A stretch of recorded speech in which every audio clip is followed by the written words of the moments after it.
Dumating ang May, June, July, August. Ang hirap-hirap niya. Tawag ako ng tawag sa grupo namin. Kasama yung architect niya. Bakit di niyo ako sinasagot? Ano ba nangyayari? Wala nakatiwangwang na paano pa siya makakabayad sa akin? Paano niya pa maayos yung bahay namin na giniba niya? Nagagalit ako pero wala na akong magagawa.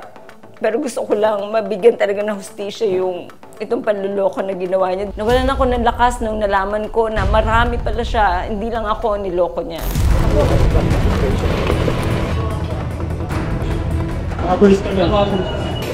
Hindi laban sa iyo. Ha? Architect, may container ka.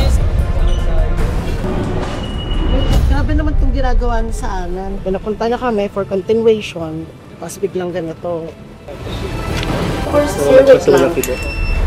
Magbibigay ako ng statement.